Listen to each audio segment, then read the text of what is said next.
Assalamualaikum dan salam keluarga Malaysia. Bersama saya Muhammad Syahrizam Awang dalam Berita Pagi Sabah edisi Selasa 29 Mac 2022. Syarikat telekomunikasi digesa meningkatkan perkhidmatan capaian internet terutama di luar bandar yang masih rendah. Menteri Komunikasi dan Multimedia Tan Sri Anwar Musa berkata, langkah itu penting kerana kebanyakan syarikat telekomunikasi ketika ini hanya memberi tumpuan dalam kawasan bandar.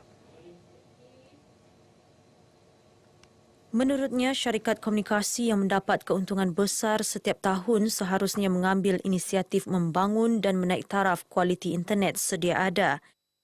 Kita sangat memerlukan kepada penyertaan lebih proaktif oleh syarikat-syarikat telekomunikasi. Saya ulangi sekali lagi, tidak boleh semata-mata orang kata profit driven. Tempat yang dah maju dimajukan, berlumba-lumba sebab dapat klien yang baru. Tetapi di luar-luar bandar, kampung-kampung yang terpencil, bukan saya nak suruh pergi ke tempat yang mereka kena melabur besar, tapi tempat yang mereka dah ada, tapi mereka tak upgrade.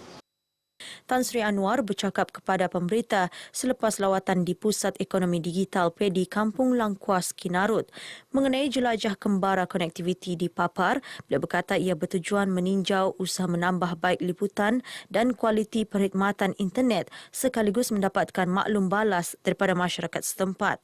Di Papar, 5 menara komunikasi baharu telah dirancang dengan 2 telah siap dibina manakala 3 lagi sedang dalam pelaksanaan. 74 stesen pemancar juga telah siap dinaik taraf kepada 4G.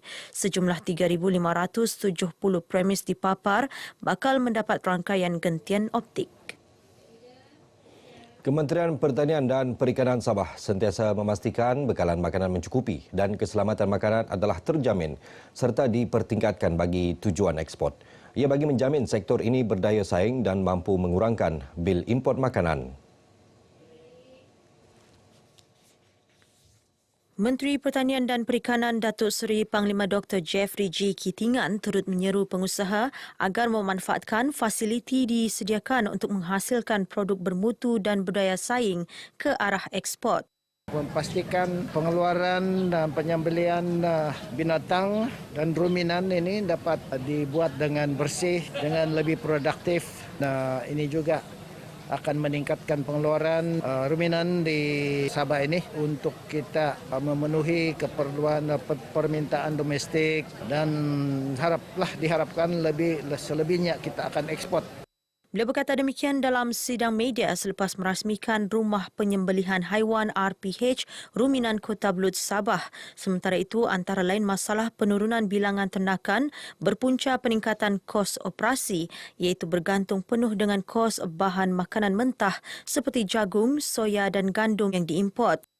Kita juga sedang berusaha untuk mempelbagaikan sumber makanan baru. Dan dengan kerjasama Jabatan Pertanian untuk bertanam jagung. Jagung ini kita akan gunakan sebagai bijirin, sementara batangnya juga akan kita gunakan sebagai silaj untuk mempelbagaikan sumber makanan kepada penternak yang ada di Sabah. Tahun lepas, perkhidmatan RPH telah menyumbang pendapatan berjumlah lebih RM700,000 kepada kerajaan. 2 lagi RPH akan dibina di Keningau yang dijangka siap tahun 2023. Tindakan kerajaan menstabilkan semula harga kelapa sawit memberi manfaat kepada pekebun kecil bagi meningkatkan pendapatan. Pembantu Menteri Kerja Raya Datuk Robert Tawik berkata, usaha ini secara tidak langsung dapat memberi galakan penduduk luar bandar berkecimpung dalam bidang pertanian selain membasmi kemiskinan. Pada satu ketika dulu, harga sawit adalah sangat-sangat di paras yang tidak begitu baik. Jadi pada hari ini harga sawit adalah sangat merangsangkan dan memberi peluang yang baik di segi ekonomi dan pendapatan kepada semua pekebun-pekebun kecil sawit. Beliau yang juga ahli Dewan Undangan Negeri Adun Bingkor berkata demikian pada Majlis Perasmian Pusat Timbangan Koperasi Penanam Sawit Mampan KPSM Apin-Apin Bingkor Berhad di Keningau. Sebanyak RM200,000 grant telah disalurkan oleh kerajaan untuk pembinaan pusat timbangan tersebut. Datuk Robert berharap agar lebih ramai pekebun kecil mendaftar menjadi ahli KPSM bagi menjana pendapatan lebih baik melalui koperasi dan dividen. Keluarga yang memiliki orang kelainan upaya OKU tidak berupaya bekerja sekitar daerah kecil Tunku diminta melaporkan ke Pejabat Unit Pemimpin Kemajuan Masyarakat UPPM. Langkah berkenaan memudahkan keluarga atau individu berkenaan mendapat bantuan sewajarnya.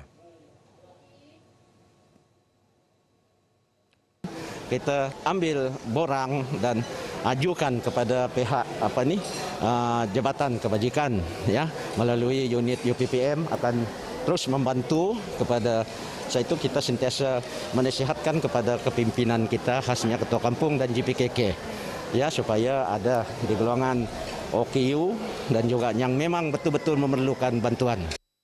Beliau berkata demikian pada program Ziarah Kasih Jabatan Perkhidmatan Kebajikan Am Sabah bersama UPPM Tunku di Dewan Pangeran Sri Latang Kampung Segangan di Tunku. Program tersebut turut memberikan sumbangan katil boleh laras kepada bekas wartawan akhbar Nur Wahida Yamaluddin atau Maya yang diserang angin ahmar di Taman Permata Lahad Datu. Kita bawa perkhidmatan kerajaan ini kepada rakyat dengan menyediakan peralatan katil boleh laras. Dan untuk zon Tunku ini kita sediakan 10 dulu sebagai permulaan untuk dipinjamkan kepada mereka yang sakit kronik. Turut berlangsung gotong royong membaiki rumah warga emas buta penglihatan selain mengagihkan bantuan kerusi roda.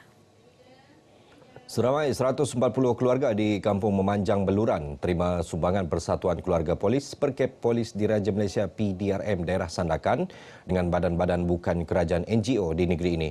Sumbangan yang dihulurkan berupa barangan keperluan asas harian disumbang Food Aid Sabah dan MTT Shipping Sendirian Berhad. Ini adalah tanda terima kasih kami kepada masyarakat Sandakan kerana sentiasa membantu IPD Sandakan dan sama-sama menjaga keselamatan masyarakat Sandakan. Dan Perkep mengucapkan terima kasih kepada Food Aid Foundation Sabah.